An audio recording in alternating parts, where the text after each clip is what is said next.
Bonjour. La situation est grave en Afrique. Le rapport du FMI nous indique que 23 des 25 pays les plus pauvres du monde appartiennent au continent le plus riche du monde, l'Afrique. Cette situation a continué d'empirer en 2018 et l'Afrique, malheureusement, n'a cessé de s'enfoncer dans la pauvreté, avec une part du commerce mondial qui a été divisée par 5 en 60 ans, qui est passée de 7,5% en 1948 à 1,5% en 2008, avec des PIB par habitant qui ont été divisés par 2 d'une année sur l'autre, avec des investissements directs étrangers, les IDE, qui ont été divisés par 2 en 10 ans alors qu'ils ont été multipliés par 7 dans le reste du monde. On peut s'interroger sur les raisons de ce paradoxe. Il faut dire que l'Afrique n'a toujours bénéficié uniquement que de ses ressources naturelles. On a en effet bloqué son industrialisation de peur qu'elle ne consomme ses propres matières premières. Et elle a exporté ses ressources naturelles dans de mauvaises conditions, c'est-à-dire sans pouvoir les extraire elle-même, par manque d'industrialisation. Une industrialisation qu'on a donc bloquée. Elle n'a pu exporter que de la matière brute au lieu d'exporter une valeur ajoutée. Et l'Afrique surtout n'a pas pu bénéficier de cette vague énorme d'opportunités qu'il y a eu avec ce grand bouleversement de l'économie mondiale, c'est-à-dire les délocalisations, les externalisations, la globalisation, la mondialisation de l'économie, les transferts nord-sud, le libre-échange, l'économie numérique. L'Afrique n'en a pas bénéficié. Alors, qui en a bénéficié? Bien, pour l'industrialisation, ça a été les BRICS, Brésil, Russie, Inde, Chine, etc. Pour la finance internationale, ça a été l'Asie, le micro-État de Singapour, qui en plus est fractionné en 64 îlots, qui n'a aucune ressource naturelle, qui n'a que des inconvénients. Eh bien, ce micro-État est tout de même première PIB mondial par habitant, première concentration mondiale de millionnaires et milliardaires, troisième place financière mondiale juste derrière New York et Londres, et deuxième port mondial. Quant à la finance offshore, elle a bénéficié aux Caraïbes, les Caraïbes qui ont engrangé l'année dernière 16 000 milliards de dollars de placements financiers, qui représentent 50% de l'argent mondial, qui gère 32 500 milliards, 32 milliards 500 millions d'actifs financiers, ce qui représente 7 fois le PIB de la France. Donc l'Afrique n'a bénéficié de rien. Alors il y a eu des grands gagnants qu'on vient de citer, et il y a eu un seul grand perdant, ça a été l'Afrique. Alors, je viens vous parler aujourd'hui de la SD3, qu'amène-t-elle? La SD3, qu'est-ce que c'est tout d'abord? La SD3, c'est ni un plan, ni un contrat, ni un partenariat, c'est simplement une série de conseils qui sont prodigués par un organisme humanitaire, économique, des conseils avec une assistance permanente pour que l'Afrique puisse bénéficier de toute cette économie globale, homogène, supplémentaire au niveau mondial, dont elle n'a jamais pu bénéficier jusqu'à présent. Voilà. Donc le but de cette SD3, c'est de faire d'un pays d'Afrique un challenger, un leader pour faire décoller enfin le continent africain. Alors quels sont les principes de cette SD3? Eh bien, c'est la non-contribution de l'État. En effet, la SD3 n'engage pas l'État. Il n'y a ni contrat, ni dette, ni engagement, ni frais, ni investissement, ni embauche spécifique pour la SD3. Donc ça, c'est le premier principe. Le deuxième principe est la gratuité totale. Il n'y a rien à payer, tout est pris en charge. Le troisième principe est la souveraineté et l'indépendance de l'État, c'est-à-dire que l'État est libre de tester cette SD3 et de l'arrêter à tout moment.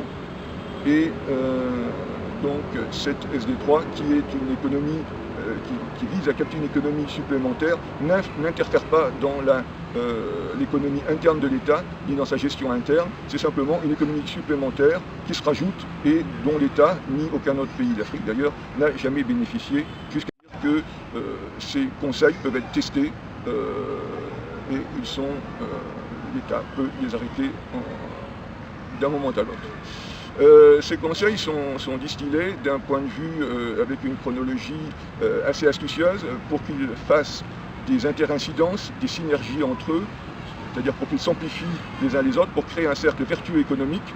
Donc c'est pour ça que ça constitue, qu'on l'appellera une stratégie, parce que c'est une véritable stratégie tactique pour créer des effets d'amplification, des effets leviers. Alors il y a bien sûr, c'est soumis à des clés de la réussite, et les clés de la réussite d'une telle stratégie, quelles sont-elles? Eh bien, c'est de booster tout d'abord la popularité des dirigeants.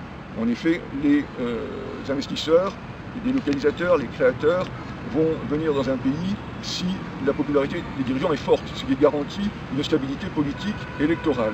Donc la SD3 va viser à booster tout d'abord, en même temps, parallèlement, la popularité des dirigeants.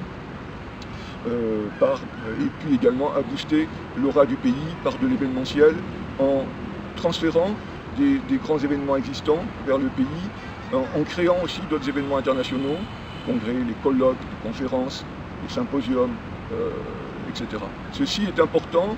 L'on se souvient des accords de Lomé à partir de 1973 qui ont donné un aura tout à fait particulier à la capitale du Togo. L'objectif est de faire de la capitale du pays un centre d'attraction économique, mais aussi un centre pour beaucoup d'autres choses, un centre de la paix. L'objectif aussi, pour booster la popularité des dirigeants, est de leur faire jouer un rôle clé, un rôle déterminant sur l'échiquier politique et diplomatique international, notamment en matière de paix, en matière de médiation, en matière d'arbitrage. Il est important que les dirigeants jouissent d'un aura. Le Maroc a son succès économique parce que, évidemment, Sa Majesté Mohamed VI garantit une continuité d'État, une stabilité et jouit d'une grande personnalité, d'une notoriété, d'un aura au niveau international. Donc les expositions, des expositions extérieures aussi au pays qui peuvent être organisées par la SD3 sont importantes, des expositions à la fois du monde des affaires, du pays et du tourisme aussi. L'exposition juxtaposée contribue aussi à l'aura du pays. Alors la sécurité extérieure est aussi très importante parce que les investisseurs ne vont s'investir dans un pays que si celui-ci dispose d'une certaine sécurité extérieure garantissant contre les invasions, les incursions rebelles, terroristes, etc.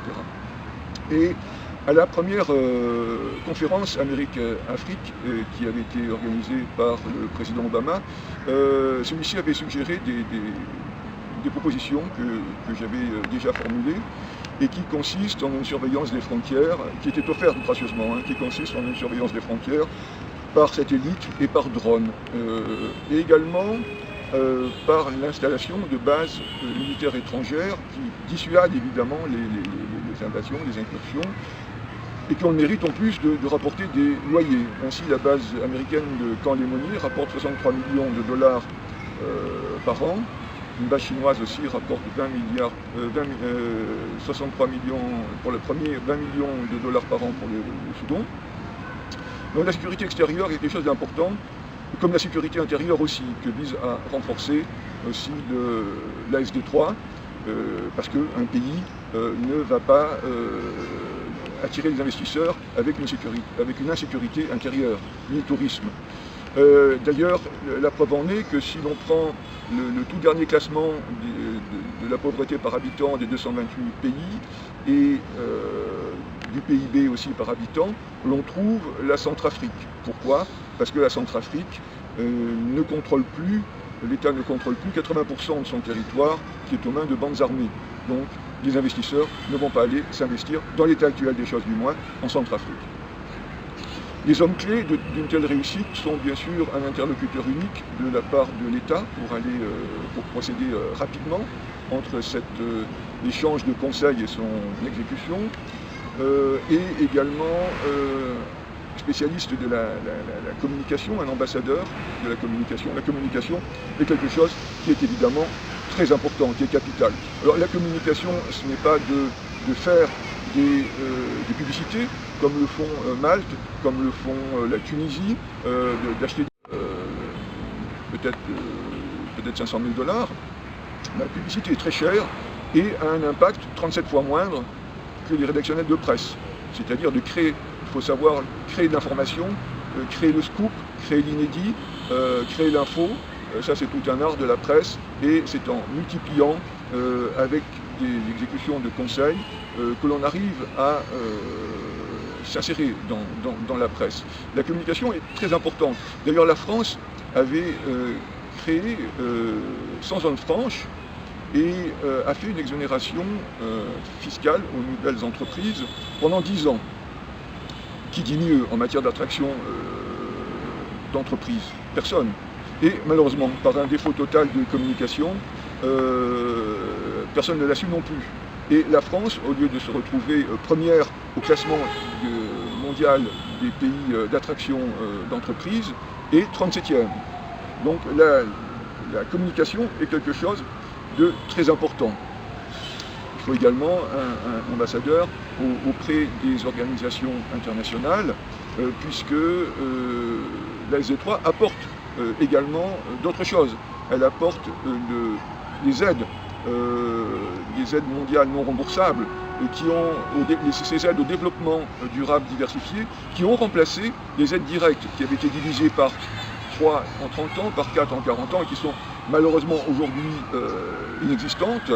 Et elle permet donc d'obtenir ces fameuses aides non remboursables. Donc il faut un ambassadeur qui soit capable, qui soit bien introduit, qui maîtrise bien ces organisations, et pour aller décrocher ces aides non remboursables, mais décrocher aussi des barrements et des effacements de dettes. Alors on ne barre pas forcément aux plus pauvres. Le Nigeria avait ainsi obtenu 5 milliards d'effacements de dettes, et pour obtenir des exonérations douanières et autres avantages. Donc les besoins mondiaux sont immenses. Il y a effectivement beaucoup de cartes à jouer, et la SD3, qui a nécessité beaucoup d'années de travail, liste d'une façon exhaustive tous les besoins mondiaux qui sont nés de cette mondialisation, globalisation, mais aussi tous les besoins mondiaux existants. Et ceci, la liste est infinie, assez impressionnante. Il y a beaucoup de besoins qui sont inassouvis, soit parce qu'ils n'ont jamais été créés, soit parce qu'ils n'existent que dans un seul pays, ce qui n'est pas normal, il y a de la place pour deux. Et donc, vous avez par exemple, prenons par exemple pour les personnes physiques, le plus petit exemple, le mariage. Les personnes physiques ont des difficultés à se marier quand elles sont de résidence et de nationalités différentes. Or, un seul ville l'a bien compris, c'était Las Vegas aux États-Unis, qui a créé le mariage rapide, et ceci est devenu une véritable industrie qui a généré des salles de fête, des traiteurs, des casinos. C'est une ville qui travaille jour et nuit, et qui a été une véritable industrie, une mine d'or pour l'État du Nevada. Et ceci était un exemple. Alors pourquoi Las Vegas est-il resté seul, je dirais, le seul service au niveau mondial? Il y a beaucoup d'autres services, comme par exemple, pourquoi pour les pavillons de navires, eh bien c'est seulement le pavillon libérien et le pavillon panaméen. Donc il y a beaucoup aussi d'autres choses instituées qui constitueront cette économie mondiale supplémentaire dont peut bénéficier l'État en plus donc de ses ressources. Les ressources sont bien, mais c'est quelque chose d'insuffisant, puisqu'on a vu des pays qui n'ont pas de ressources sont dans les premiers PIB mondiaux, et d'ailleurs 16 des 18 premiers PIB mondiaux sont des pays qui pratiquent l'offshore et n'ont pas de ressources naturelles. Voilà, donc l'apport aussi de cette SD3 est d'apporter une économie globale, homogène, diversifiée, et pas une économie parcellaire, comme par exemple le Maroc se contente des centres d'appel téléphoniques, des complexes golfiques. C'est spécialisé aussi dans l'attraction des retraités, comme vient de le faire récemment le Portugal. Alors des pays bénéficient seulement d'une, deux ou trois attractions. La SD3 vise à une attraction générale, et si d'autres pays, par exemple, ne peuvent avoir une attraction Donc, il y a des pays qui sont extrêmement petits et donc il n'y a pas de place, ce qui n'est pas le cas des États d'Afrique. Voilà, je vous remercie.